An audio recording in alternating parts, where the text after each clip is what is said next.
Show. I'm your host, Joseph Decker. Early, it's the first thing we always say. Thank you to everybody tuning in. Today's going to be a big time show, and what makes today's show special is it's kind of middle of the year. We're in August. People's kind of getting those hyped up anticipations. We're all excited to see this year's season. We've had a lot of movement. There's been transfers. There's been coaching changes. There's been too many transfers to some people. So, it's going to be a fun show tonight. I hope everybody's getting to tune in and able to watch. I'm super excited for this year's basketball season. I know most people's getting that idea. Joseph Decker is pumped. I'm getting a little tired of AAU. I love AAU basketball. It's great to cover. It's great to kind of see kids full skill sets, see these guys play together, but there's really nothing that beats high school Kentucky basketball when it comes to those late nights, those late games, the fans packed, everybody out here making their top list, who's Mr. Basketball. It doesn't get much better than that. So I know everybody's excited for it. We're still a few months out. I'd say, we'll be talking early preseason top 10s, top players in about 2 months. And then we'll be going into the year in November, with scrimmages and things like that. And then it'll be a few days and then we'll be live in December and ready. And teams are going on and games are going on. And, those are the games that start counting. So I know everybody's excited for it. We're still a little bit away, but I wanted to get you guys some early content.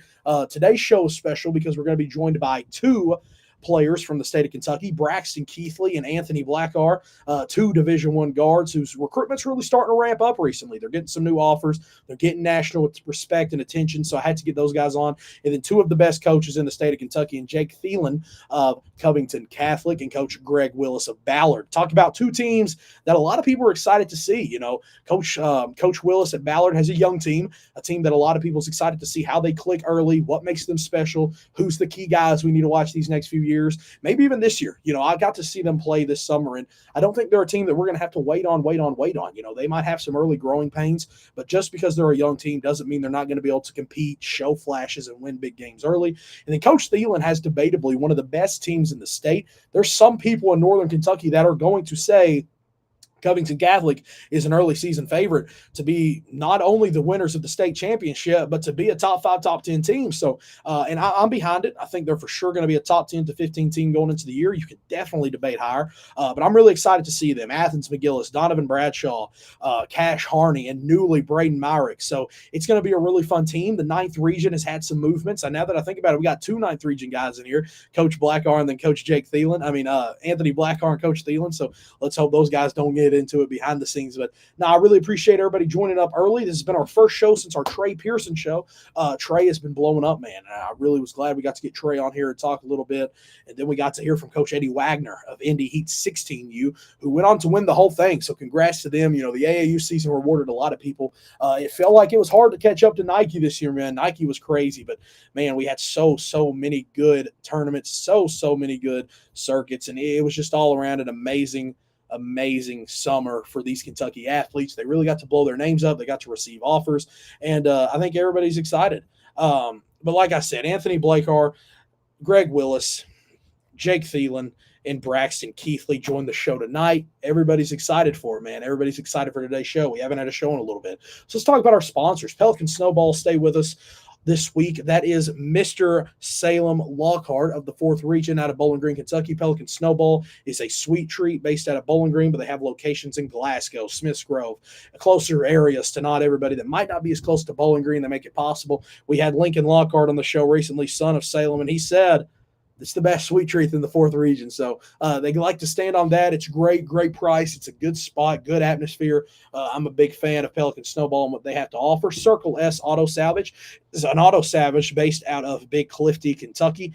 They sell parts. They sell used parts. They're actually now selling tires. You can find them on Facebook at Circle K Salvage. Big thanks to Circle K for sponsoring the podcast. Talk to Daniel or Jeremy at the front office. And then H&W Dukes. H&W Dukes is a top 10 Adidas distributor in the country. Big shout to Coach K's and Mr. Horde, man. They're two legends. They're two great friends of mine at the Joe Show, and we love them, and they're great people. And Coach K's came on the show, and he talked all things H&W Dukes a little bit. It's a big season.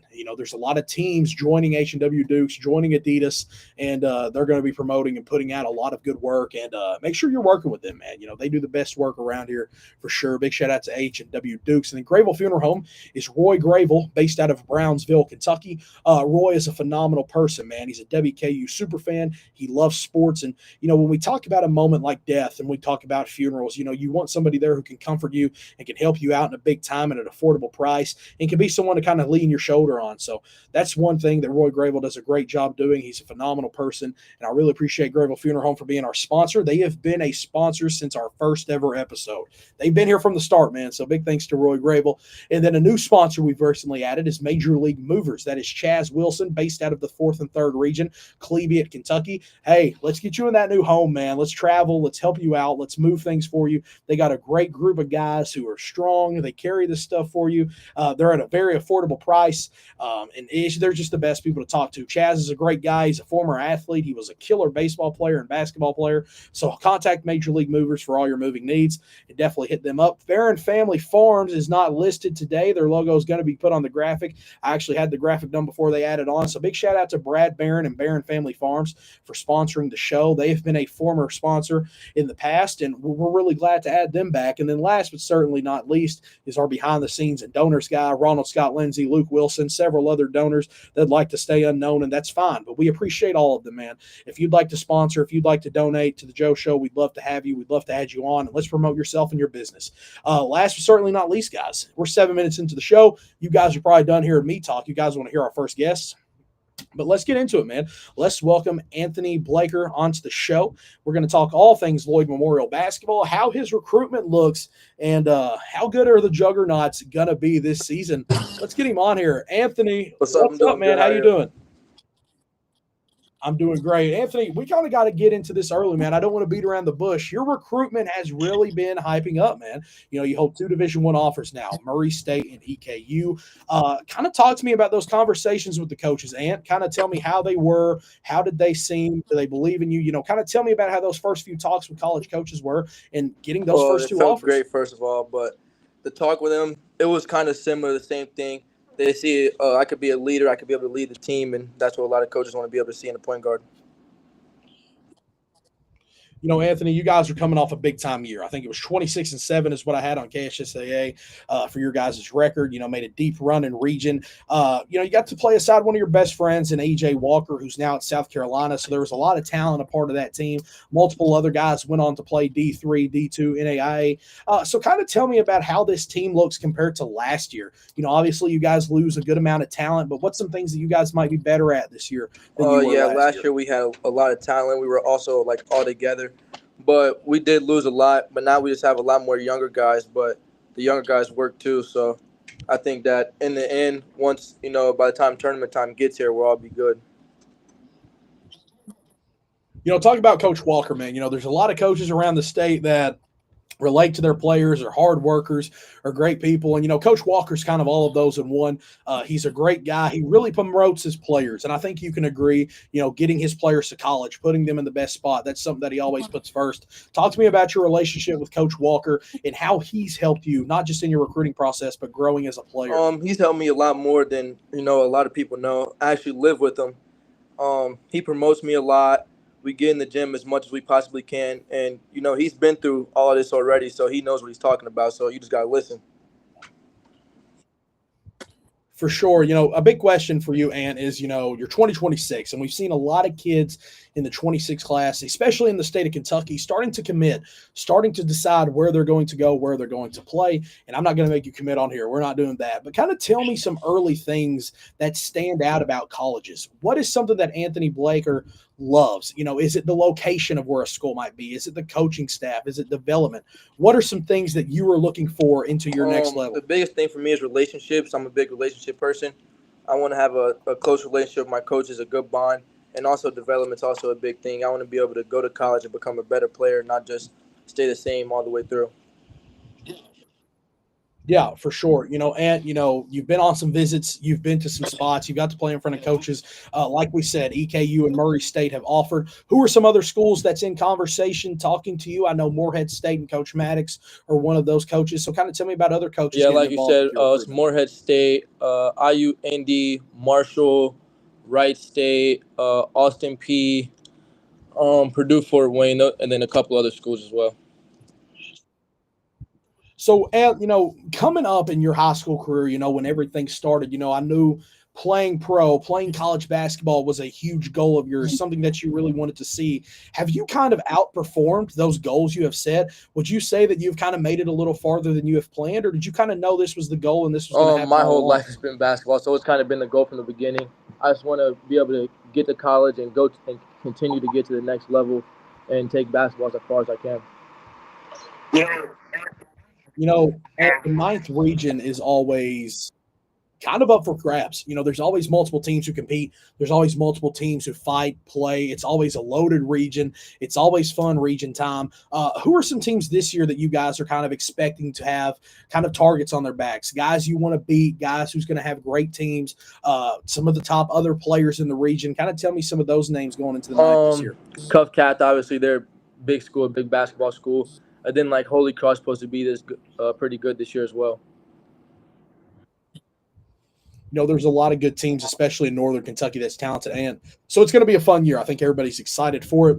Coach Walker is going to put you guys on a great stage to perform and play at the highest level. Last year you guys graduate EJ Walker, who's one of your close friends, going on to play at South Carolina at the D1 level. And that's a big loss. You don't really replace guys like that. It's hard to. So kind of tell me what he made to the team. How special was he to Lloyd Memorial? And when you're playing with a guy of that high of a talent, how much easier does it make you as a guard to have him It alongside? makes everything easier when you have a guy like that who's going to the SEC. He's a big guy.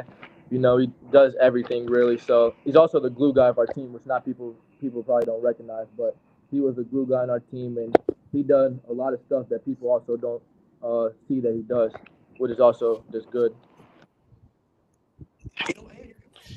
Ant, you're coming off a big time season, man. You really got your name out there to more and more scouts, more and more coaches, more and more fans across Kentucky. Lloyd Memorial, sometimes people sleep on a little bit. And last year, there was a lot of time. You guys were ranked as a top 10 team in the state. And I think going out and kind of looking back at it, you guys were definitely a top 10 to 15 team.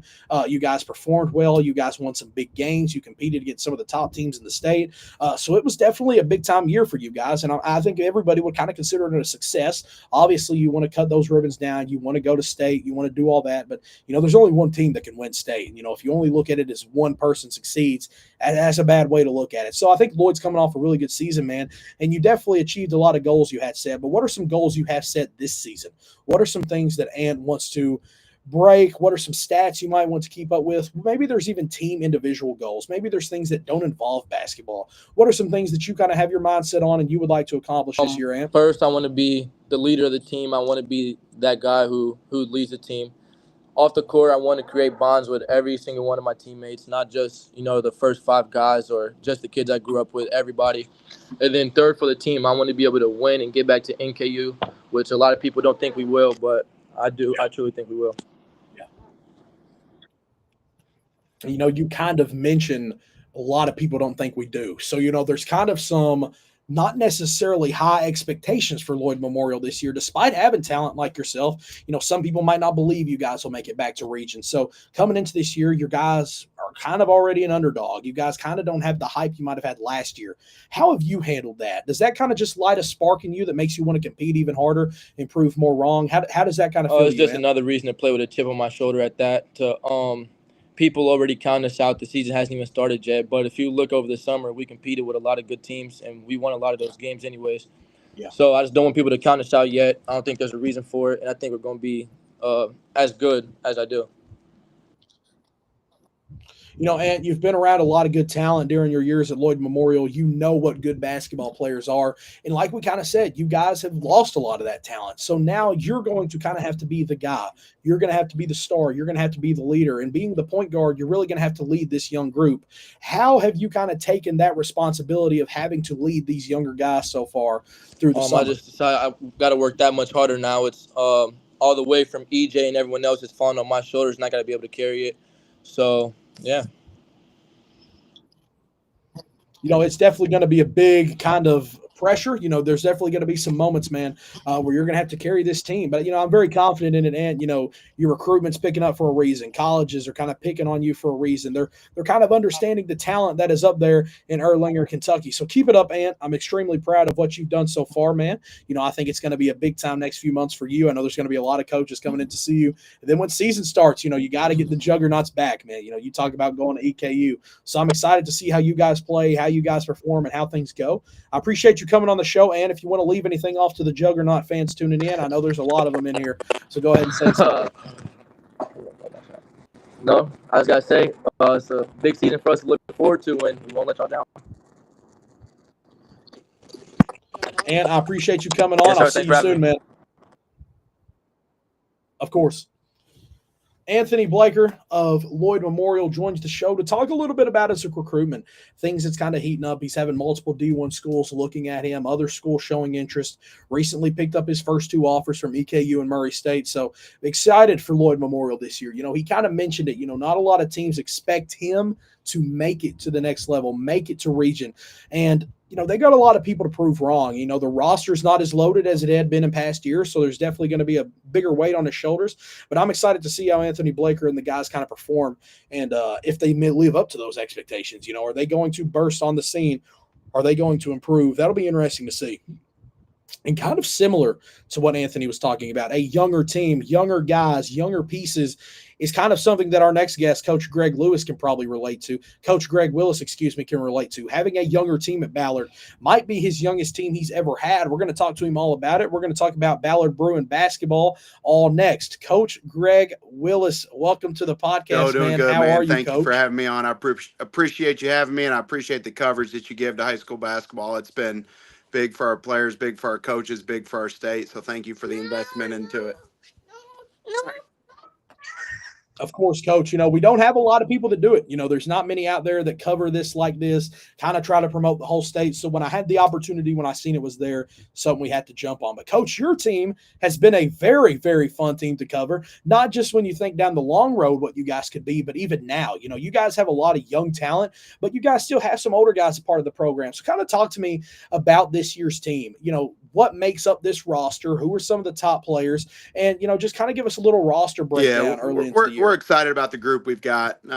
It's unlike what we've had in the past. Like you said, last year we had 6 seniors.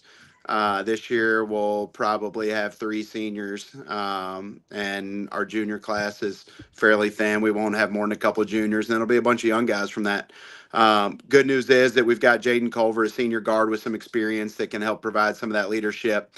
And our young guys are a little bit different than maybe some normal young guys. They're young in age, but they're experienced. They played high level competition. They're guys that love to get in the gym. They're guys that love to work. So with Jaden and Barron returning, both of them played quite a bit last year. Bring back some experience in the backcourt.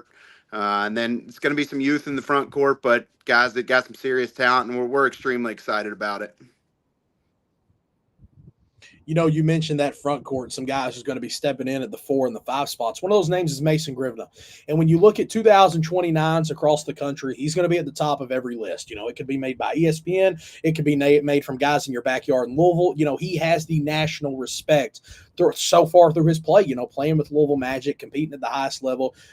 Mason has a lot of chance to be one of the best talents we've seen out of Kentucky, and there's a lot of pressure on him sometimes. But, man, he's still so young. He's a 2029. He's still growing. He's still developing, and he's not even played a game this year, man, and he already has these expectations. So, talent, Coach Willis. What makes Mason Grivna special, and how excited are you to coach him this year and have him a part of the Ballard Brooks? It's going to be a special opportunity for myself, for our coaching staff, for his teammates, and for our student body, to be honest. I have to bite my tongue at times when I talk about Mason because I don't want to place any unrealistic expectations on the kid. But, I mean, he truly is – he's A+.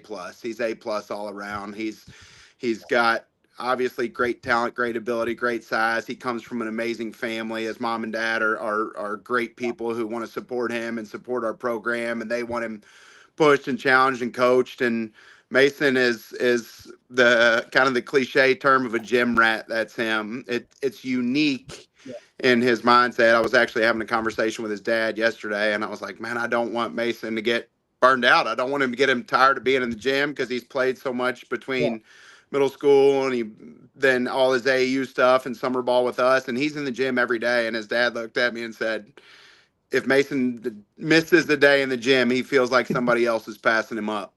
And that just shows the kid he is. Yeah. Last summer, our faculty at Ballard went over to Camer. The middle school he went to is right in our backyard. And so last summer, our faculty went over to do some stuff with their faculty. And Mason was one of 3 or 4 students at Camer that was a student ambassador that's showing the faculty around. So, I mean, just a great kid from a great family, and the sky's the limit. I mean, I don't want to be specific on what his potential goals or future may be, but anything is realistically possible for him. He's going to put in the time, he's going to put in the effort, he's going to put in the work, and it's a blessing for me to have the chance to coach him. For sure, coach. One thing you mentioned was his love for the gym, man. He wants to work. This isn't something that necessarily is going to come to him. He has to work for it a little bit.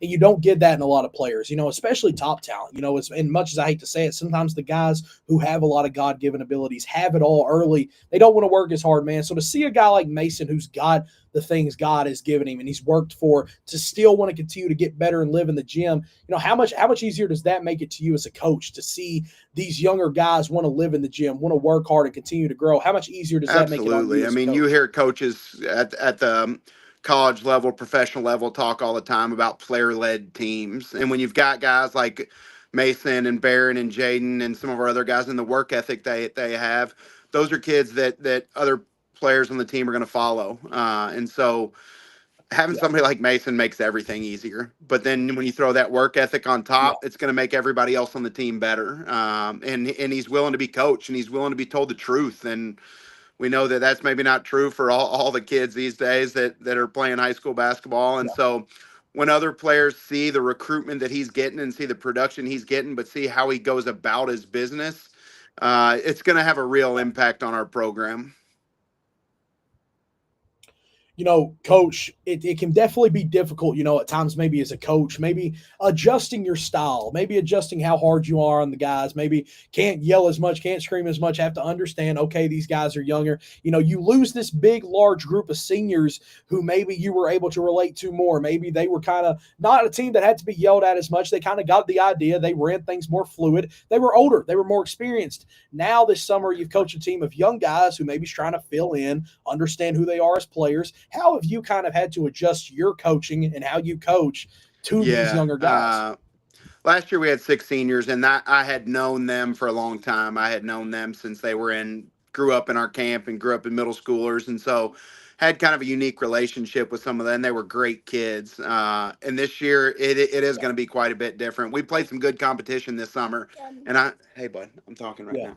And I had to keep reminding myself and reminding our coaches of the lack of experience. And at Ballard, we're never going to tamper down our expectations. I mean, you look at the history of the program and you look at what the coaches before me and the players before me and the history that they created. The goals are the goals, no matter what the group is. But we're going to have to be patient, and we're going to still push them. We're still going to challenge them and coach them. But we'll be patient with them, but we'll take on any competition we can.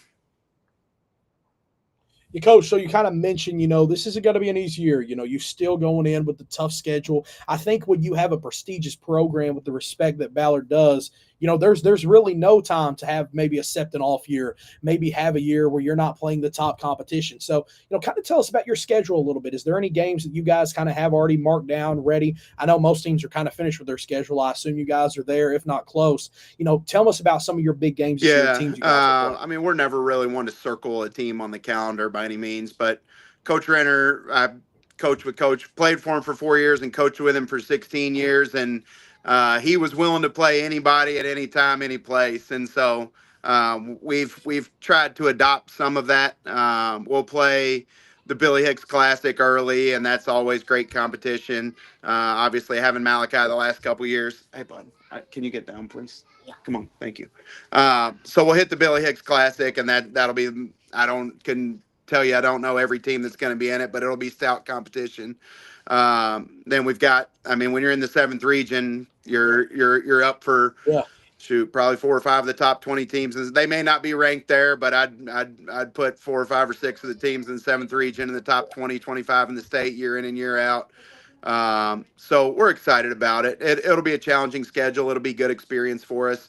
But like I mentioned, the schedule that we played this summer between playing some of the Southern Indiana teams, we went up to IU and played Indianapolis Pike and Fishers, who are both just chock full of talent. Went up to Cincinnati, played at Xavier, played some good teams. So we're willing to take on the competition, and we're excited about the schedule it has, and hopefully we can hold our own. Coach, the seventh region now, it's always going to go down as probably the most stacked region. It's always going to have the most loaded teams. It's always going to have a lot of talent. In the city of Louisville, where there's well over 1 million people, there's fan bases, there's communities, there's so much that go into it. And I think that's what really helps makes the seventh region special. But especially if you look at it deeper into basketball, man, the talent is off the charts, especially this season. When you look at the 2028s, 27s, and now we have the 29 class, there's so much young talent. So what do you think kind of necessarily makes the seventh region special? Is it maybe the cultures, the talent, the coaches, the system? Is it maybe a little mix of all of it? What makes the region so special, and what does the seventh region mean to you, region is a special place. It's the seventh and the 11th are pretty similar in terms of just talent and the competition, but there's great coaches in the seventh region. I could go program by program, and we've just got a long list of just phenomenal coaches who know how to run successful programs. And now we bring in Coach Riley and we bring in Coach Morrow, and now we're adding some more Hall of Fame coaches into the seventh region. And so we took a lot of pride for a long time about you could go from different teams being in the seventh region final, but Ballard was always there. And the last couple of years, we've kind of fallen off a little bit. So we're hoping to get right back there. But you go from Trinity to X to Manual. Our district with Christian Academy and Eastern is going to be phenomenal. And there's Coach Hayworth at Mayo. They're going to be talented. I don't think they lost a game this summer. And so from Coach Klein to Coach Saxon to Coach Coleman at Manual and the guys in our district, and there's just great coaches who really know how to win basketball games and makes it tough night in and night out. And when you kind of look at it a little more, always guys coming into the seventh region, guys joining. And, you got to look, man, these rosters are so talented and there's talent everywhere. And that's something I'm a big fan of. You always hate to see lower ranked teams, guys that aren't winning a lot of games, but seeing that even the smaller teams, even the teams that's not going to win 20 games this year, are still going to have talented guys that's going to be evaluated by colleges and, these players. And, it's still impressive to say that this region can go 15 to 16 teams deep with the star player on each team. And I think that's what makes it so fun. And, any given night, you're going to have your favorites, but one bad game, there could always be an upset. That's definitely something that applies in district play.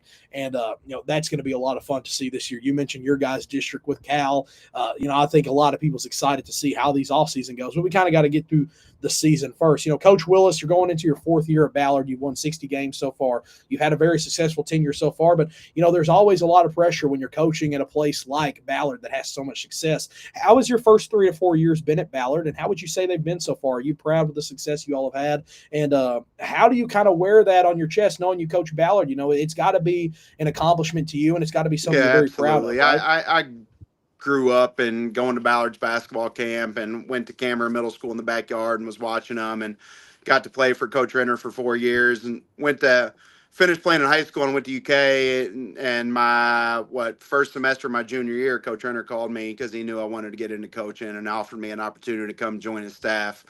So I started driving in October from Lexington and transferred to U of L that semester and started coaching, and was fortunate enough to spend 16 years with Coach Renner. And I've about to turn 40 here in another month, and I've spent over half my life in the gym at Ballard. And so it really is a special place to me. And I don't take it for granted that I get to be a part of that school and get to be a part of our faculty, our administration, and get to lead this basketball program. Fortunately, when I took over, I was able to keep a couple guys on staff that I'd coached with for those 16 years. So that gave us some continuity, which has been nice. We've you said 60 wins over 3 years, which I think we had the longest streak in the state going there for a while of 20-win seasons. And unfortunately, we fell off on that last season, but we're able to jump back to it this year. And it's an honor. I don't feel pressure. I tell my wife all the time, if I can lay my head down at night and feel like I've done what I believe is right, then then I'm okay with it. So we've done well. We've competed, and now we're got some young talent that resembles some of the talent that Ballard's had in previous years, and so hopefully we can get back to competing for 7th region titles and hopefully be playing in Rupp Arena again. For sure, Coach, you mentioned some of those rival games. You mentioned the rivalry with Mel. How fun are those games to coach? Because I was able, I think they call some of these games, they all have special names. They all have a little special title bomb, but there's so many rivals in that city, and it could be a 6th region team and a 7th region team. But all these kind of teams kind of go back in history. They've played before, whether if they've met at district, region, or maybe they just play every December and it's a sold-out game. What makes these rivalries so special in the city of Louisville, and what are some of your favorite ones to coach? It's fun for the students and it's fun for our players. It's not to say that it ever gets old, but we've coached in a bunch of these games. And so I have to remind myself each year when we go into these big games, and there's a lot of hype around it, that this is a special experience and a special opportunity for our players and for our student body and for the students of the opposing school. And so it's funny, we've seen my kids bouncing in and out of here. They'll ask me, we'll be watching the Kentucky Louisville game, like, who's your rival? And I'm like, well, yeah, one night it's Eastern, one night it's Male, one night it's Trinity, one night it's St. X. And so it kind of differs and kind of comes with the territory at Ballard. We're excited about all of them. And those opportunities are just fun for our kids. And we try to tell them that we don't want our highs to be too high, and we don't want our lows to be too low. We like to play those big games to prepare us for late February when we're hoping to be playing for some championships. For sure, Coach, the region's going to be fun this year, man. You got a young team, but like we said, we've seen a lot of flashes. We got a lot of guys who's going to make a lot of noise. Don't just count out the Ballard Bruins because they're young. We've seen young teams do it before. They're coached by a strong staff. They got so much history. So these guys aren't just playing here for a reason. You got to be pretty good to play at Ballard. So I'm excited to see this year's team and how things go, Coach. I'm excited to be in the building. Went to Ballard once last year, and it's a phenomenal place to be. It's a great experience. I loved watching my guy, Blake Russell. I know you were a big fan of him too as well. So I'm glad to see him going on to Marion and playing at the next level. They got a great player. But, Coach, a lot of Ballard Bruin fans tuning into the show tonight, kind of leave us off with something, say something to all the fans. And, I really there's a lot to be excited about. Ballard basketball is in a good spot, and we've got great group of kids that are going to represent our program and our school and our city well. So come check us out. Joe, we'd love to have you in the gym. You're welcome anytime. Thanks again for your hard work and with Kentucky basketball. We appreciate it, man. Of course, Coach Willis, I appreciate you coming on the show. We'll talk again soon, too, man. Have a great night. Of course. Coach Willis of Ballard joins the show to talk all things Ballard Bruins basketball in that tough 7th region, man. We know how tough it's going to be this year. We've got multiple Hall of Fame coaches joining. We've got lots of transfers coming in. So it's going to be a lot of fun. And I want to say this, and, it's a little bit of a news break during the middle of the show. I'd been kind of hinting that there was going to be a move in the 2027 class that was going to shake things up. And he just texted me and he said it's official. Ladies and gentlemen, out of the 6th region, the number 1 ranked 2027 forward for Landis Wright of Fairdale has announced he will enroll at La Lumiere Prep in Indiana for his junior season.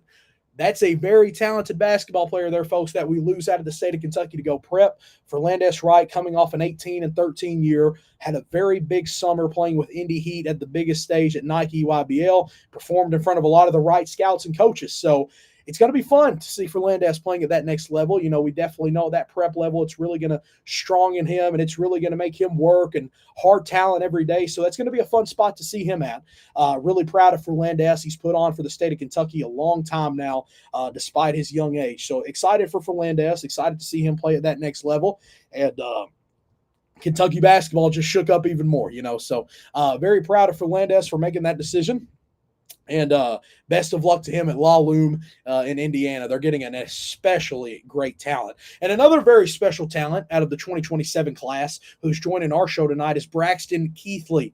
Braxton Keathley's joining us from all the way in Eastern Kentucky, man. Held him up. I know he had a workout today, so I want to grab him on. And then we'll be ending the show off tonight with a great coach, Jake Thelen, out of Covington Catholic, who knows a little bit of everything about basketball from all levels. So I'm excited to have him on. But ladies and gentlemen, let's get Braxton Keathley on the show real quick. I believe he's in the car. And let's not hold him too long. Braxton, what's up, man? Welcome on to the show. I think this makes it appearance number 4 in the Joe Show Hall of Fame. How are you, Braxton? We meet again. Work out.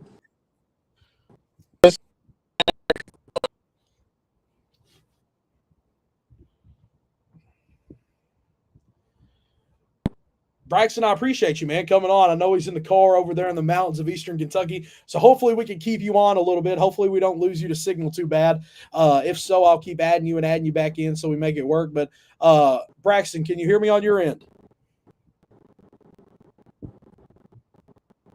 We might have lost him. I know he's on the car right now. He's on the road, so I don't want to hurt Braxton. I want to make sure when he's in here he can talk and everything runs smooth. So we're going to remove Braxton really quick, and we're going to add in Coach Thelen. We're going to talk to Coach Jake about everything, and we're going to have Braxton come on after, so maybe he can get a little bit better service so we can hear him.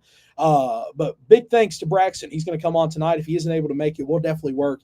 But let's welcome Coach Jake Thelen of Covington Catholic home to the show really quick. Coach Jake, what's up, man? How you doing? Appreciate you having me on.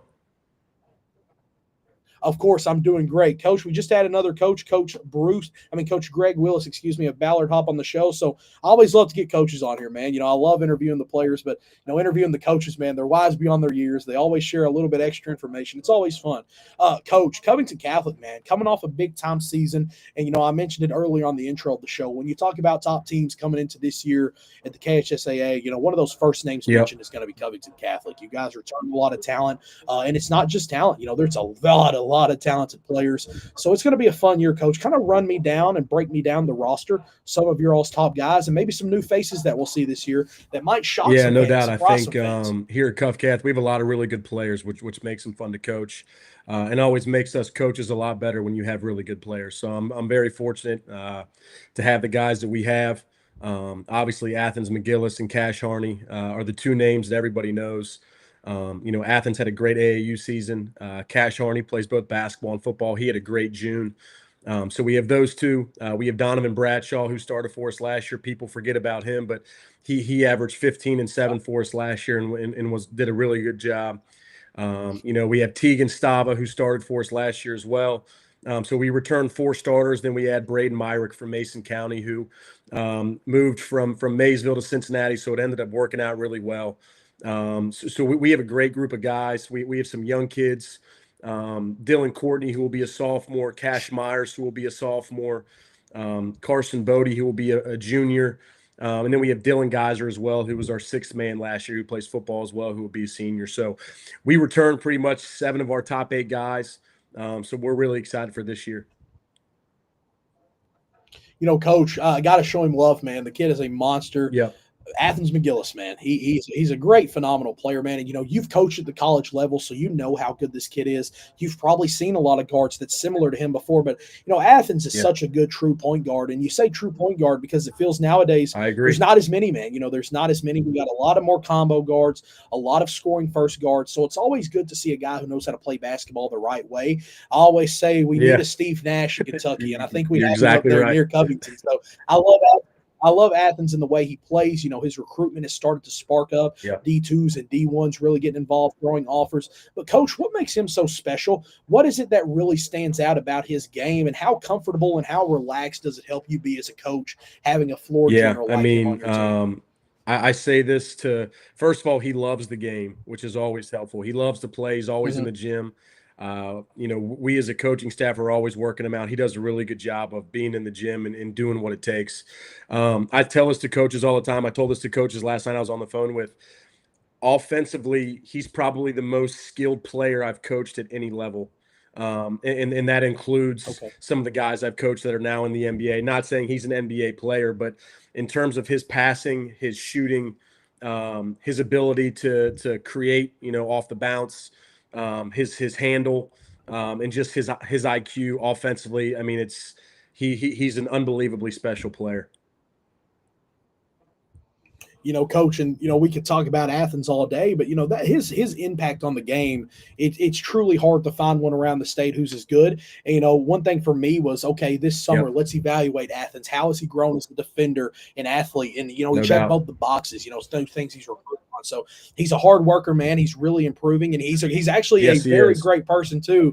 And Coach, Athens texted me. He said, "Joe, got to get Coach Jake on the show." And I said, "We got to make it happen." Man. He's the best.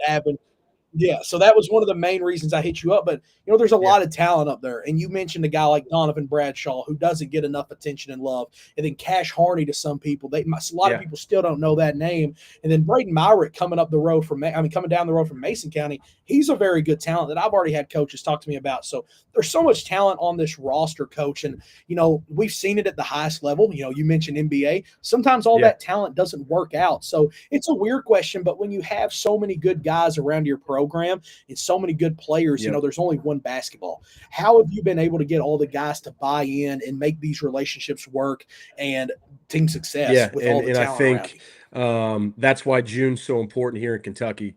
And the best part about our guys is they're all best friends off the floor too, which makes it really easy to coach. And I had this conversation with them the first day in June when we were all in the gym together. There's going to be nights where Athens has 20, Cash has 20, Braden has 20, Donovan. There's going to be different nights where guys might have, a better night than someone else. And we have to make sure that we're all bought in. And we're all on the same team and we celebrate each other. That's one big thing we always talk about is celebrating each other and celebrating our teammates. And I think towards, the middle of the summer, we did a really good job of that. And our guys are playing to win. They want to win the region. They want to make a run for the state title. I think we have a legitimate shot to do both. Obviously, we still have to put in the work and do what we do. There's a lot of really good teams in the 9th region, but with our guys, they're all really good friends. They all get along, and it's my job to manage them and put them in the right positions to succeed. For sure, Coach. You mentioned the 9th region, and, we have the 7th region. We have the 4th region. We have the 11th region. There's so many talented regions across the state, and I said it last year, too, when talking to Coach Walker. The 9th region goes underlooked a lot of times. And, a lot of people say, well, it's not as talented, but if you look at the Division I players and the college athletes coming out of the 9th region, man, it's right up there at the top. And then you have the cultures and the great cultures and the great coaches. And there's a lot of talent and players up there in the 9th region, and it's very well coached. What are some of your favorite parts about being in the 9th region? What do you think makes it special compared to some of the other regions? I think you made a good point. I think the coaching in the 9th region is as good of coaching as I've seen in high school. These coaches prepare, they have a plan, and their teams execute at a high level. So I have a lot of respect for all the coaches in the 9th region. They do a really good job with their programs. And we know at Keathley that a lot of people, we're a big game on their schedule. So we have to be as prepared, and we have to be ready to play every single night or we're going to get beat. I think the teams in the 9th region, there's so many teams that can beat you on any given night that you have to come and just prepare and bring your A game in order to win those games. And it's just a credit to the coaches and to the programs and to those high schools and to the players to be in that position. For sure, Coach. I want to show some love to all of our guys. You talk about Donovan Bradshaw, who is a dual sport athlete. We've talked to one of the greats, Hall of Famers, Coach Tim Riley at Christian Academy, now is formerly at Owensboro Catholic. And, sometimes it's really difficult to coach those dual sport athletes, man, because you don't always have them. You don't always have them at a practice. They might miss a game early in the year. So, it's hard sometimes, but it's hard to find a kid who's going to try, hustle, and play as hard as those dual sport athletes. They love it, man. They're athletes from the heart. So, coaching at a school like Covington Catholic that has a very good all-around sports group, not just basketball, and you have to coach several dual sport athletes. How hard is that for you, kind of balancing that? But what kind of makes those dual sport athletes at Keathley, that's one of the huge things that we pride ourselves on is our dual sport athletes. And we as coaches in the school and our administration and our teachers, we all support kids playing multiple sports. A lot of people don't realize this. At Keathley, there's only 540 kids in the school. There's not 1,500, there's not 1,800, it's 540 kids. So for us to be the top in football, basketball, baseball, soccer, a lot of these kids play both sports. For us, there's 6 kids that play football that also play basketball. And for me, I support them as much as I can. And they know I always have their back. So I'm on the sideline for all the football games. I support our basketball players who play football. Like Cash Harney's quarterback, Dylan Geyser's our running back, Donovan Bradshaw's our wide receiver.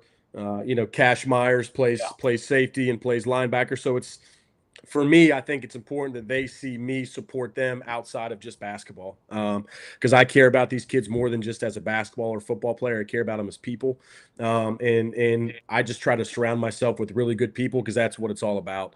And I think if I give them, my all off the court, I think once I have them on the court, they'll give me their all too. So it might be a little rusty the first few weeks of December, but I'm okay with that because I was talking to Mick Cronin one time. He said, Jake, you don't win championships in December, but you can definitely lose them.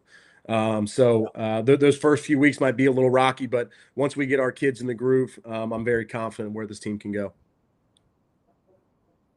Coach, you mentioned Mick Cronin, and, your experience and your past and the other positions you have, man, there's so many great and cool spots you've been to. And that's what I want to talk about a little bit.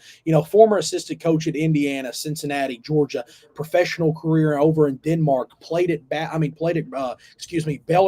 your college level. You've been around so much basketball and so much talent. I watched one of your interviews earlier and you kind of talked about coming to high school basketball. Kind of tell us about that again for some of those who might not know that story. Why did you decide to coach Covington Catholic, take that position, and come and coach high school basketball? What was kind of your thought process and what drawn you to I think for me, first of all, I played at Covcath too. So for me, it meant more than just going to high school to coach. My grandpa went to high school there, my dad, my uncles, my brother, my cousins. So for me, it's a chance for me to give back to a school and to a community that's done so much for me and my family. And it's a special place. Like for instance, this year at Covcath, we did not have one teacher or coach leave the school. So we had 100% return, which is something that you don't see anywhere. And that's just a credit to our administration. Our principal, Bob Rowe, our athletic director, Tony Batchgalupo, like those guys are unbelievably supportive of us as coaches, and they're just great people for the school. But yeah, I think, coming from college was great. It was really cool experiences. I got to experience a lot of awesome things, coach a lot of really good players. For me, I was looking forward to the opportunity of being a head coach, and being a head coach at a school like Covcath. That's a high level job that people really care about, was something that was extremely intriguing to me. And like I said, it was a chance for me to give back to a place that's done so much for me and my family. For sure. Coach, you talk about not just taking a position, but taking the head coach job at Covington Catholic. There's some schools around the state that just, it's like they got a little bit more to them.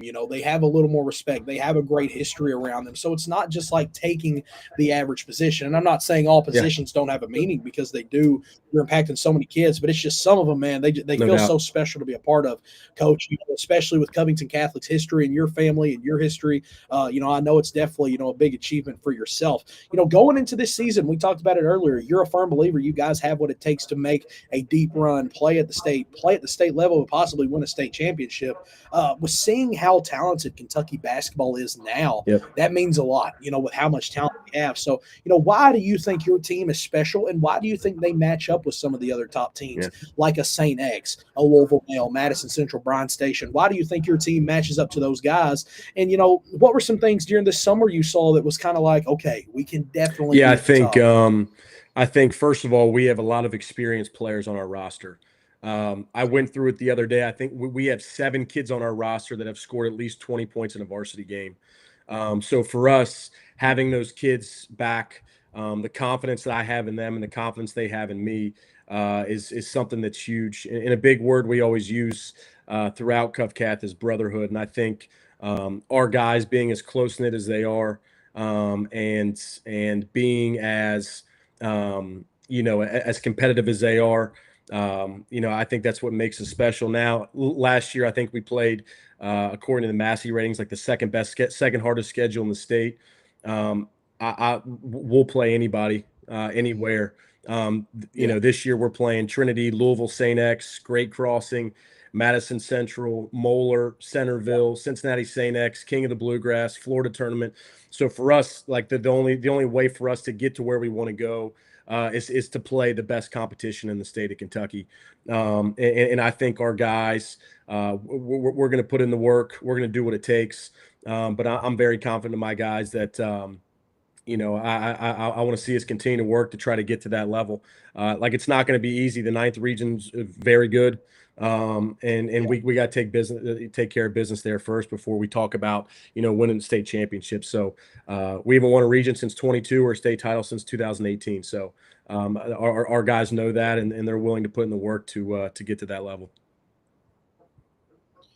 Coach, in your first season last year as head coach, 24-9, 13-2 in region, won a region game, made it to the second round where you played Cooper, who eventually would win it all and make a deep little appearance in state. Coach, playing in a region like that, it can definitely get tough at times. We mentioned it with every region. You can have an off night in the region and district tournament because no matter if one team doesn't have the recruits, if they don't have the players, they could still play together and kill you on a random night. So it's definitely hard. But, Coach, going back to your first season, 24-9, 13-2, win a region game, how do you feel? How would you kind of give yourself an overall grade after your first year as head coach? And what are some things that you want to improve on or maybe have already set as goals for this season that you would like to see kind of change? I'm extremely competitive. I think, last year was a good year for us. It was a year where I got to implement and introduce how I want to play on both offensive and defensive side of the ball. Obviously coming in after Scott Russetts, who's the most decorated coach in Covington Catholic history. And I have a great relationship with him and the utmost respect of him. So, coming in this year, there was just some changes that the kids had to get used to and get adjusted to, in terms of how we play on offense, how we play on defense.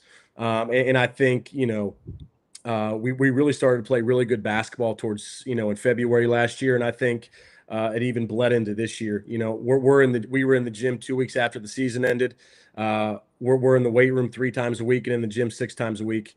Even now in the off season. So, for us, I think being in the gym and our kids know what they want to do, how we want to play on the both offense and defensive side of the ball. So for us now, it's going to be in terms of execution, how hard we play on every single night, and how together we play on every single night, and that'll dictate how many wins we have and how far we go. For sure, Coach, I'm very good friends with Jake Feldhouse from Madison Central. And I didn't know there was such a big rivalry. I didn't know there was such a big rivalry between Covington Catholic and Madison Central. So I got to ask you about that, man. Like, where does that start? Where does that region come from? Because they're not in the same region, even back when I was playing and from like 2008 to 2011, Madison Central was always our last game of the season.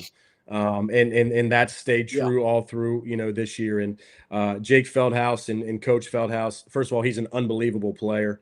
And Coach Feldhouse is an unbelievable coach. He does a great job.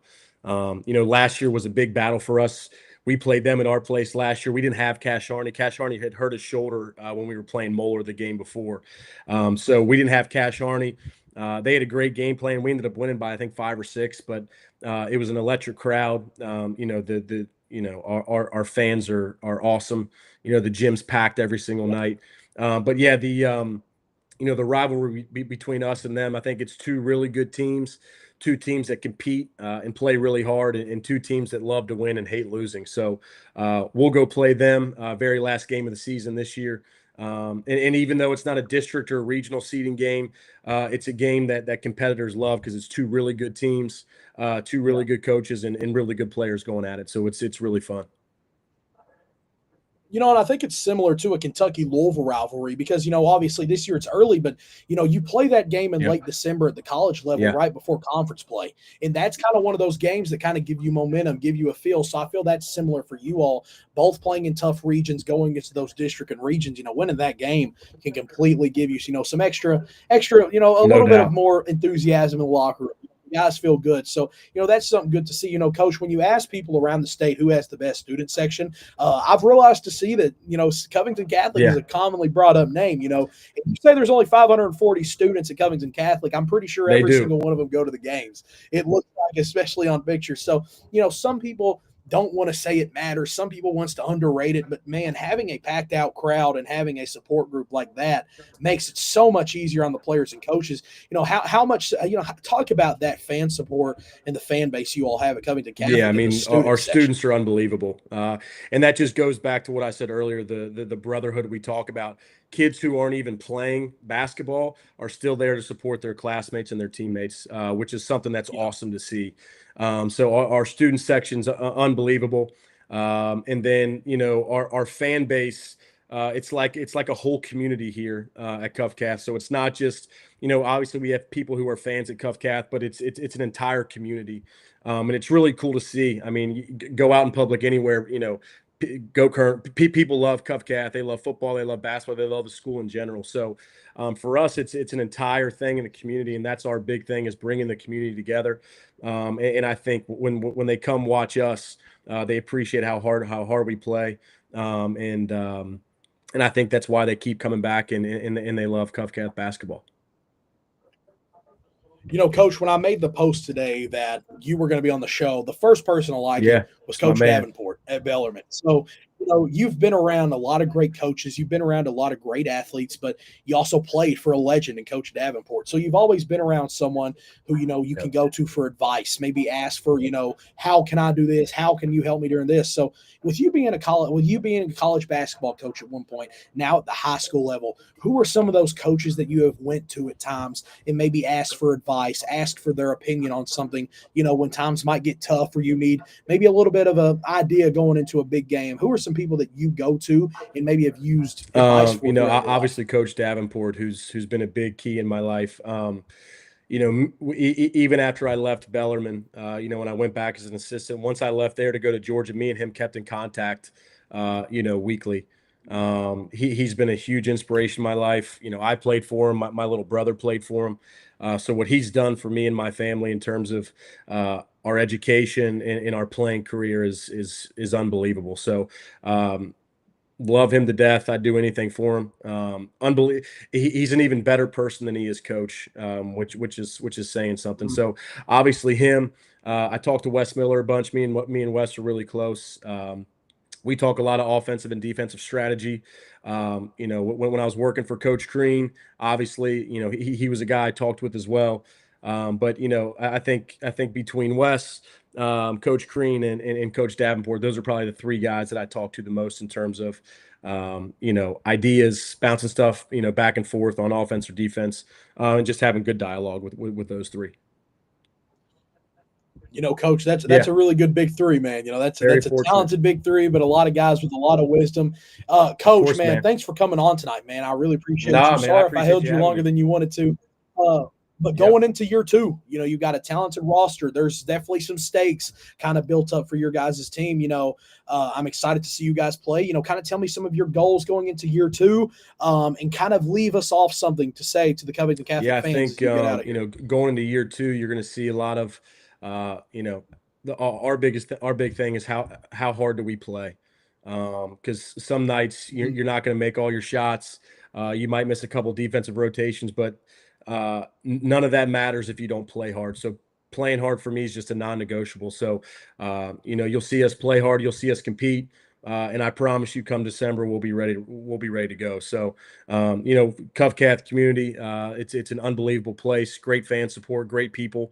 And I'm proud to be the head coach. Coach, like I said, man, I'm really appreciative for you coming on tonight. We'll talk again soon. I'll definitely have you on again. Sounds good. Thanks for tuning in, brother. Coach. Have a great rest of your night. Of course. That was Coach Jake Thelen of Covington Catholic joining the show tonight to talk all things Kentucky high school basketball and Covington Catholic. I really appreciate him coming on. It was a great time talking to him, and he's a young coach, but he's got a lot of wisdom. He's been around a lot of great talent. He knows good basketball, man. That's something big, and I'm excited to see what he does at Covington Catholic because through 1 year, 24-9, 13-2 in region, played the hardest schedule in Kentucky probably. He said second. They're definitely one or two. So it's just really impressive what he's done so far. They have a lot of upside when it comes to being one of the top teams in the state, and I'm excited to see how things pan out. Big thanks to the 9th region tonight for popping out. Anthony Blaackar and then Coach Jake Thelen. Big thanks to those guys. Will definitely be two guys we'll talk to again in the future. Sadly, Brax and Keathley cannot make the show. He's driving home, so his service is really bad. He's going to make it next time. Braxton recently received his 6th D1 offer from EKU. So Braxton has just been blowing up, man. Recently named a 3-star by On3 and Jamie Shaw. So his talent is off the books. He's a very good basketball player. He's a good student. Led the state in scoring last year at 34.3 points. So there's a lot of upside with him. There's so much potential in the Keathleys. That's a very successful basketball family right there. So it's hard for Braxton to kind of have any chance of messing up. But, man, he works so hard. He's got so much potential, and I'm excited to see how his season pans out and what it is for Braxton. So 6 D1 offers. He's a phenomenal player. It would have been his 4th or 5th time on the show, but it sucks his service wasn't able to happen. Well, we'll get him on next time, that's for sure. Appreciate everybody who tuned in for our first 3 guests tonight. Well, let's kind of switch the theme of the show. We'll go for we're about an hour into the show. I don't care to go an hour and 15, talk a little longer, because right now the state of Kentucky is seeing a lot of moves. And when I mean moves, I don't just mean player to another school. I mean, man, we got guys transferring like crazy out of state, and it's really impacting the city of Louisville. And a new name, which if you're just now tuning in, thank you for tuning in. We're at a lot of viewers right now, so I'm really appreciative of everybody tuning in. But Ferlandez Wright just announced that he will go to La Lumiere in Indiana. And the thing that makes La Lumiere special is because obviously it's a EYBL Scholastic prep school. And I believe they're EYBL Scholastic. They might not be, but they're a prep school that's going to play the top competition and talent around the country. So Ferlandez is going to have the opportunity to play against the best players in Alabama, Georgia, Florida, the D.C. area, New York, California. He's going to be playing everybody. And for his development and for him improving as a player, it is going to be huge. But it does suck to see him leave the state of Kentucky. Fairdale was one of the favorites going into this year, especially not only in the 6th region, but in the state when you have Ferlandez, Kamari, Michael Ray, Jarrell Butler. They added a new transfer in, so there was definitely a lot of talent at Fairdale, but now you lose the number 1 ranked 2027 by Next Up Recruits and Ferlandez Wright. It definitely makes things a little different now. It impacts their team a lot, but it impacts the 6th region and how it will play out. It impacts rankings. It impacts how guys will recruit now in the coaching, how guys will recruit. So, it definitely changes up a lot of things. Ferlandez holds 4 Division I offers. He averaged 10.7 rebounds, 1.5 blocks during Peach Jam. He was one of the top performers at Peach Jam when they went on to win the Peach Jam championship. So he's a phenomenal player, man. He's got high major upside. He's a killer talent. And it sucks to lose him, but, he's making a decision for himself that is going to help him and help his chances of making it to the next level and him improve as a player in person, So Walloon is a phenomenal place. They had Darius Adams and who was his name? Jalen Harrelson, 2 of the top 30 ranked kids in the country last year. So they're used to having talent. They know what it takes. They've had a guy like Jaron Jackson. So they have had talent. And, I'm excited to see what they do and how he performs. He's joining another former Kentucky athlete who was there, Gabe Weiss, who actually played at Washington County. He went to Montverde last season, and now he will be at La Lume. So 2 Kentucky guys at La Lumiere, and it's going to be fun to see how that plays out. I think it's a good decision for both, and I'm really excited to see how that goes. One cool thing about Ferlandez is he'll be joining Peyton Kemp, 2026 guard, who also played for the Indy Heat 16U champions, which Ferlandez will be joining. Him and Peyton will be playing together. So that is big time. So I'm big friends with Ferlandez off the floor. I knew this was happening, and I'm really proud of this decision. And I'm proud of him for taking this chance because, sometimes it can be nervous, with him being a 27 going into his junior year. He's still young. He's making a business choice. He's making a big-time decision. And, I hope it pans out. I believe, and I strongly believe it will pan out. He's a phenomenal player. He's a phenomenal talent. And I'm excited to see how his next few years go and pan out because, man, he's a talent. He really is. But there's been some other news, we lose Cole Edlin to prep in Combine Academy in North Carolina where Caden Magwood was. So, we're losing some talent in the state. They're making decisions for themselves. They're going to play at a place that can develop them as a player, as a person, where they can be up against stronger competition every day to improve them as a player. I'm not against it. I know that's going to be a topic that's going to be brung up. I already can see the post. We're losing so many players to prep school. I don't like prep school, but I'm a fan of prep school personally. I'm a Kentucky high school basketball at heart. but I love the opportunity that prep school gives. Not everybody can go and handle the prep school atmosphere. They can't handle the competition. It's not for everybody. But I think if the player is good enough and if they have the opportunity, they fit the systems, the coach isn't going to necessarily screw them. They're going to give them a good opportunity and help them. I'm a big, big believer. One of my closest friends is Chad Myers, who is the head coach at Link Academy. And I've seen how many lives he's impacted there and how many players he's helped and how he's helped their recruitment and how he's bettered them as players. And it's made it so much easier for them. You'll see a lot of freshmen who attended prep school go to a low mid major and they're able to kill because they were going to practice every day and playing that level, a lot of them against a high major player. So they're able to dominate. So, it really helps get guys ready for the next level. So I'm excited to see how that pans out for Fernandez. He's a phenomenal player, like I've said for the 10th time now. And, it's a lot of fun, but Cole Edlin going to combine prep. Here's my thoughts on it. Cole Edlin recently committed to WKU, so I think that's what maybe confused some people. Why would he commit and then go prep? But Cole is going to have a lot of opportunities to improve his game in these next few months as an athlete, as a defender, as a true point guard. We all know how well he can shoot it, so I'm excited to see how he improves his game as a player. But Cole Edlin, again, another very, very good basketball talent. A guy whose recruitment was very good. He's going to a mid-major plus school in Western Kentucky, one of the most prestigious basketball programs to play alongside his brother. So if you're Cole Edlin, you're making a decision to get better before the season, before the college season, continue, play more and more college guys, improve and grow your game. So I'm excited to see how Cole plays. But here's my thing for Mel. And a lot of people's been talking, well, how will Louisville Mel look? But here's the thing, man. Louisville Mel, with or without Cole Edlin, is one of the top talented teams in the state. We look at Jordan Mitchell, who is one of the top 2028s in the state of Kentucky. His name is starting to reach global attention around people in the country. These what's the word I'm looking for here? These scouting services are realizing this Jordan Mitchell kid's legit. He had very, very good performances on Peach Jam. He had very, very good performances in all the Nike sessions. He was at a event, an all-star game this past weekend that has had some huge names like Ace Bailey and more. So he's performing at top levels. He's playing against great talent. But I will still stand on this hill because his name has been so disrespected. He's not mentioned. He's underrated. It's hard to find many players in the state of Kentucky better than James Clark, and his name remains underrated. A lot of people said, well, they lose Cole Edlin. Now they turn to just Jordan Mitchell. They have a lot of talent on this Louisville male basketball team, and you add a guy like James Clark, who is being recruited by lower Division I schools. He's getting offers to other schools. He's a collegiate player. He's a great athlete. He's a great basketball player. Look, man, this Louisville male team went undefeated this summer, and they were in games without Edlin. They were in games without Mitchell. They know how to win despite their lineup. They know how they have a great coaching staff.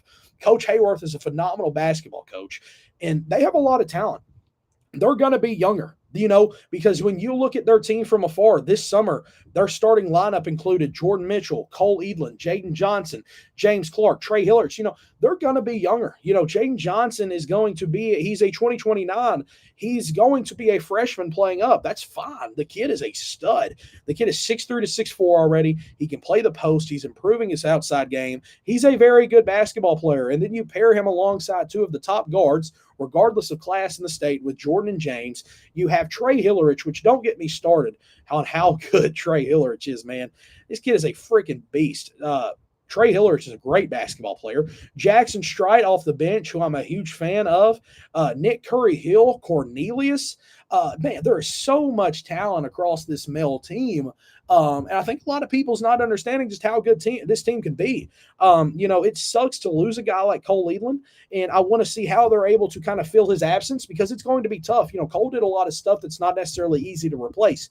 And, but this also is a way we see it happen all the time. It's a butterfly effect. Someone could step up and become work hard and get to a point where they're just as respected and valued as Cole. They're putting up just as good numbers. And I'm not saying it's going to happen. It very well could happen because we got a lot of talent that often have to have a guy leave, often have to see somebody move until they get their opportunity. So, Louisville male is going to be a good team this year. I'm not worried about that. I think off talent, they're going to be a top 10, 15 team in the state. He's not got as much Kentucky-wide love and respect recently because he's not made a state tournament in a few years. But Coach Tim Hayworth is still one of the best coaches you're going to find in the state. And especially if we're talking passion, this guy would do anything for his players. And he's got so much young talent that it's almost hard to believe they're not going to compete. And it's scary. Coach Willis talked about it at Ballard. It's different coaching this younger guys. And, it takes them longer. But to see last year how a guy like Jordan Mitchell and Trey Hillard stepped up and started for them and played their best moments and their best basketball for him is something that he's going to be able to see and look, hey, we can get this out of them 30 to 35 games. We're going to be just fine. And they're still led by a senior in James Clark. And I will stand on it. And I'm afraid he's still going to go underrated to the media in the state of Kentucky, and not just the media, but also coaches, is the player that James Clark is. And I'm excited to see how this Mill team looks. Let's transition to one of their rivals, a team they play in the 7th region in St. X, because St. X is going to have a lineup of Josh Lindsay, Chief Cameron, who is another phenomenal underrated player, and they add other guys. They just brung in Jordan Jackson, who is another top 2028 in the state of Kentucky, who's receiving national love, national attention, has a high major offer at Oklahoma State. And they already had other guys. They had Bryce Johnson. They have Jeremiah Jackson. So, if you're going into the early season and you're panning out who are the top teams in the state of Kentucky, it's going to be really hard to look someone in the eyes and say there is a more talented 5 out there than what St. X has. Josh Lindsay, Chief Cameron, Jordan Jackson, Bryce Johnson, Jeremiah Jackson.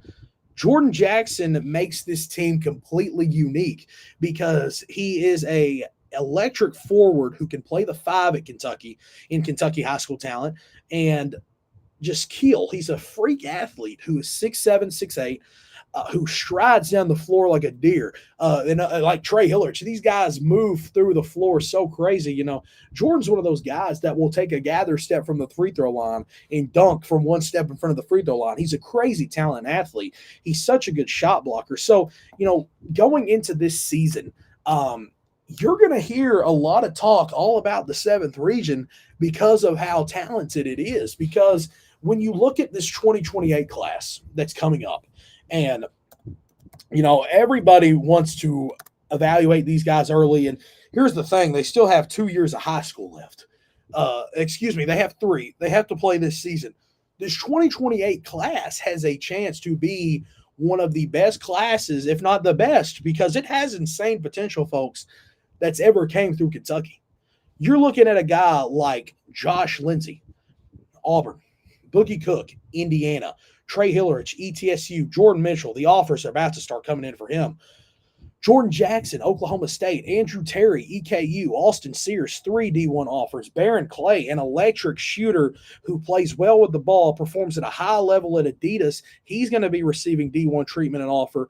Austin Davey, who is another kid who's went under a lot of people's radar, who plays for Wildcat Select.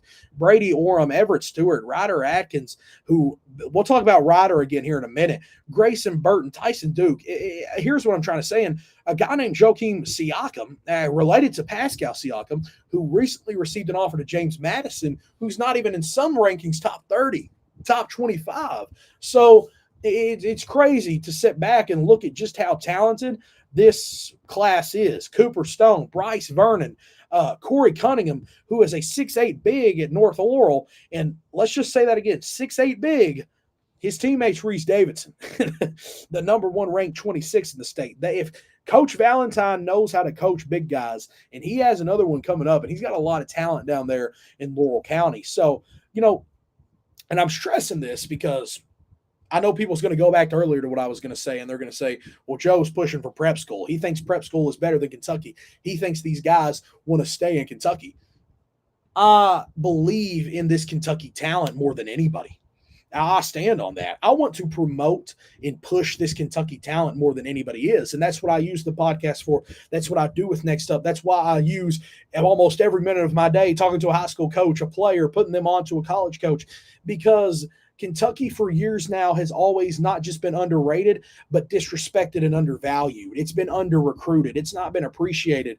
And we see so many Kentucky talented guys have to leave Kentucky to get that notice. And I'm still going to be a guy that supports prep.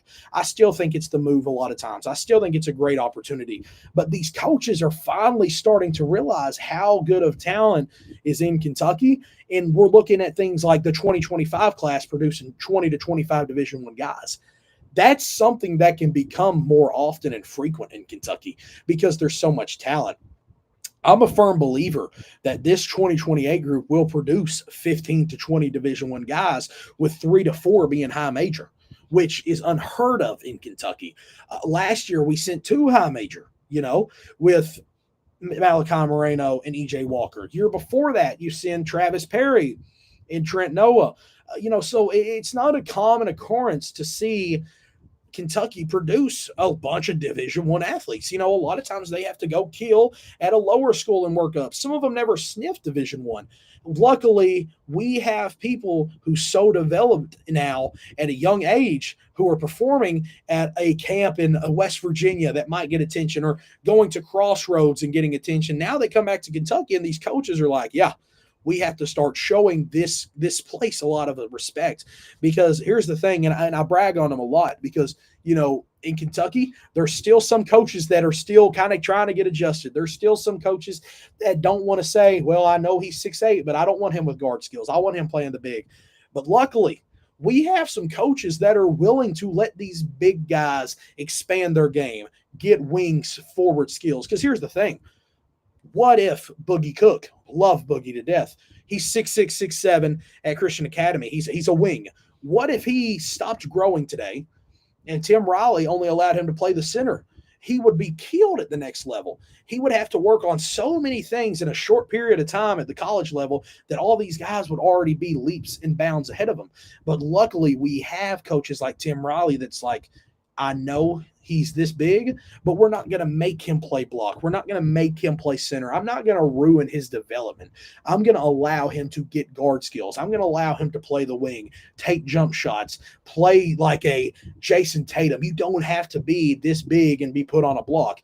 And that's something that's so big, man, because we have seen these coaches start to kind of become open-minded to it. And we have seen these coaches start to understand, I can't just do this job for wins in regions and districts. There's more to it than just a win-loss record beside my name.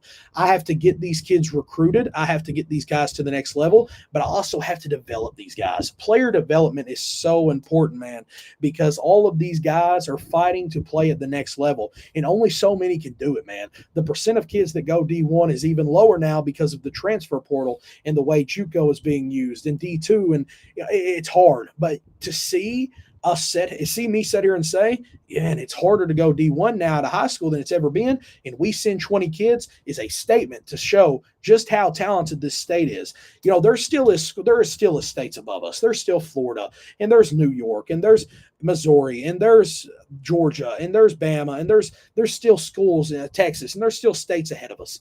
They have a lot more people.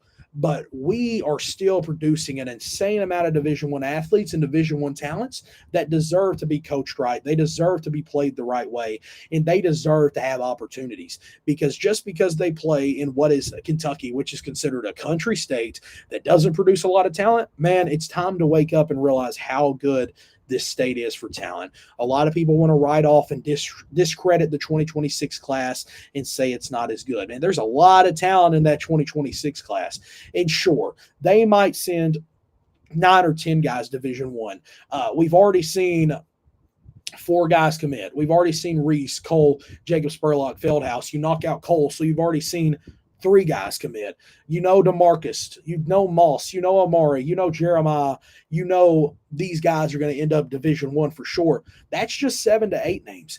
Now we have some guys who might wind up D2, might wind up NAIA, JUCO. These guys are going to have the chance to work hard and move up. But this 2026 class still has a lot of guys. I've not really talked about the 2027 class yet, which also has a lot of potential. It's looking like a class that could send 10 to 15 kids Division I. So I'm just trying to stress to the people out there who's going to react in a bad way to these prep moves. it's going to be all right. We're still going to keep a lot of the homegrown talent in Kentucky. We're still going to produce a lot of good talent because coaches in Kentucky, we got a lot of smart coaches in Kentucky who understand the game. There's obviously still some out there that might not know how to coach to the parent on the sideline. They might not know how to develop a guy, and it sucks. There are some out there. There's some that don't know how to do that, and it sucks. Not every coach is perfect. Not every coach is elite, but we got a lot of good coaches out there that are helping our student athletes and giving them what they deserve. And that's a chance and that's an opportunity. And I can't stress how important it is to do that because there's a lot of talent that's being misused and there's a lot of talent that's being undervalued.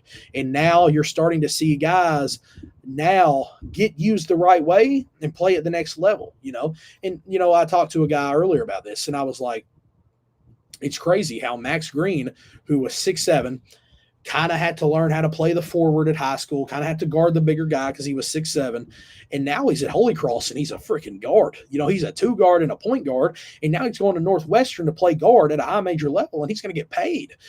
So give these athletes opportunities. Let them show their whole game.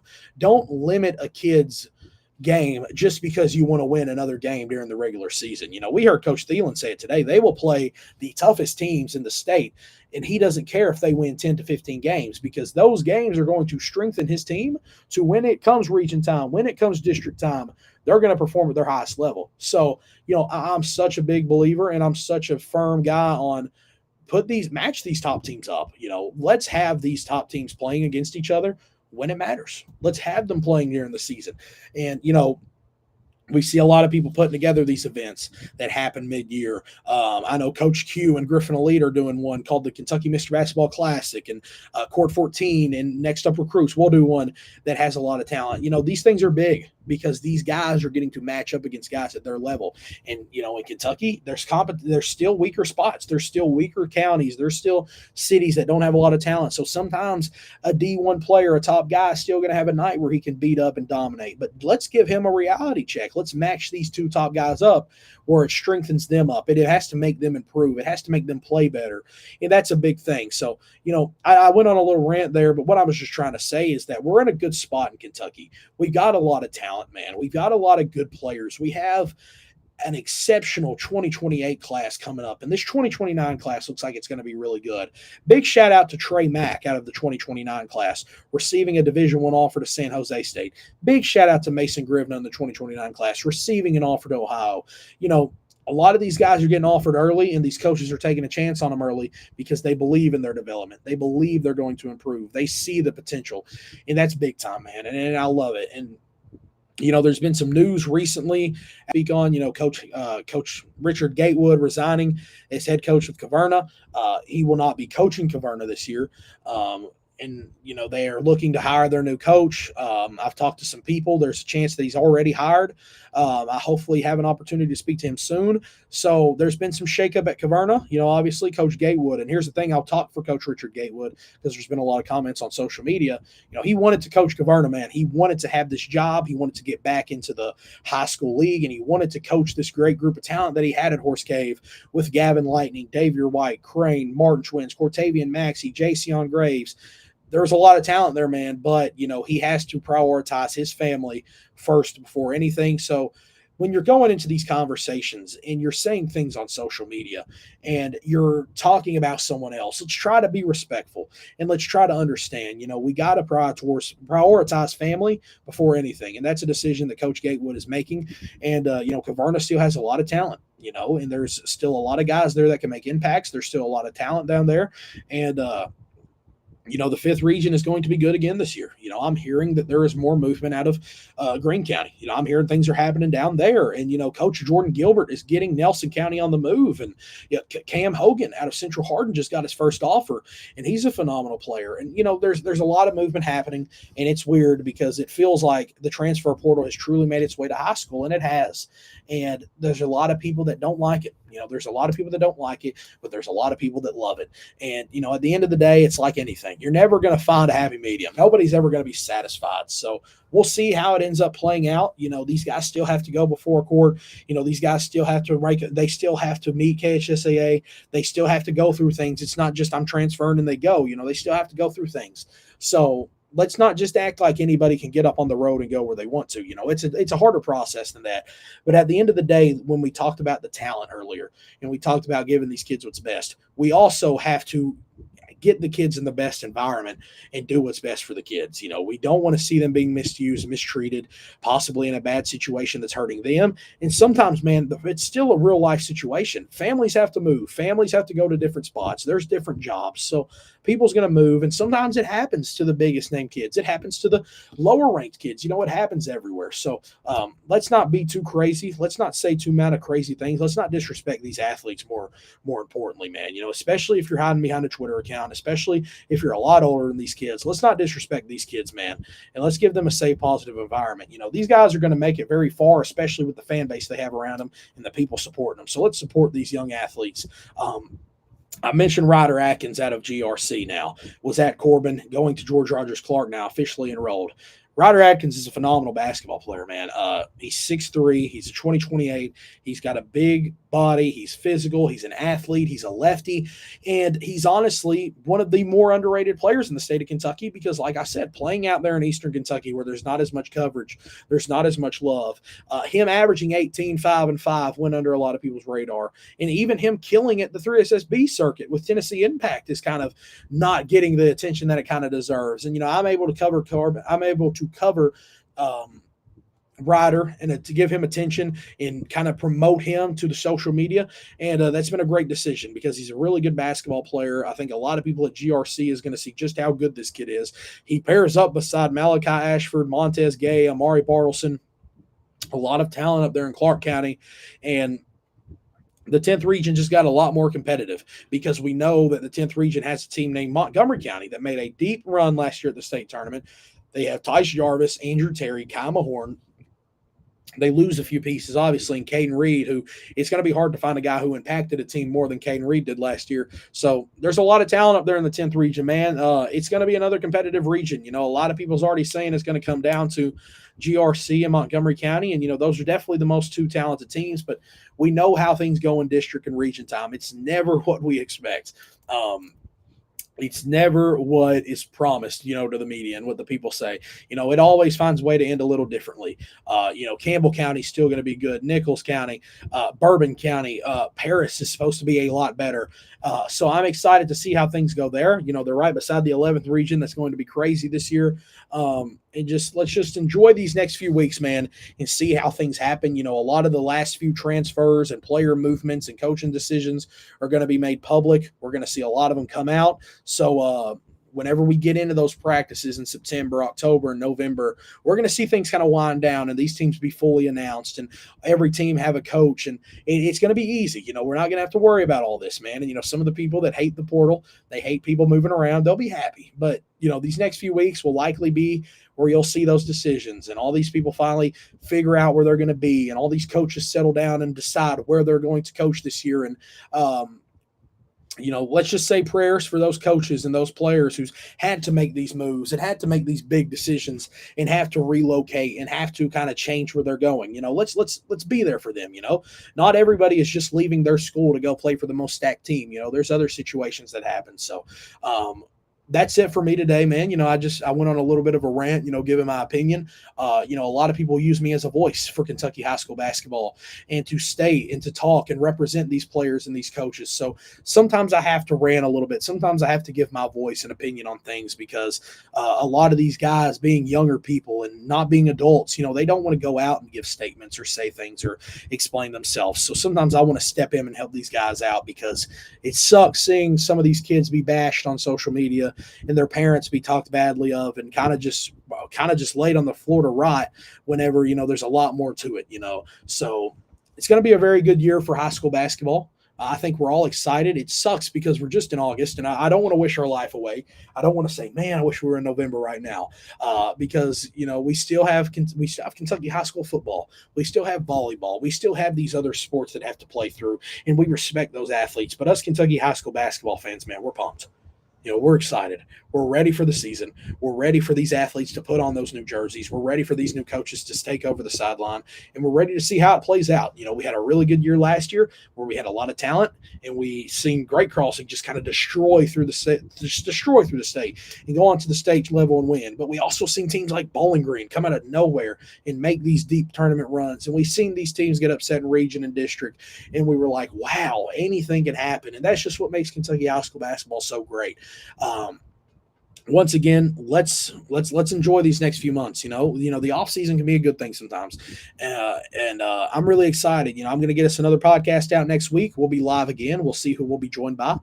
Today we had three great guests. In Anthony Blaackar, Jake Thelen, and Greg Willis of Ballard, Jake Thelen of Covington Catholic, and Anthony Blaackar of Lloyd Memorial. A lot of talent in the state of Kentucky, a lot of great coaches, a lot of great media, and there's a lot of new media nowadays that's promoting these kids. And, let's support each other. Let's promote each other. Let's put each other's brand out there. Let's promote these kids. Let's share it away.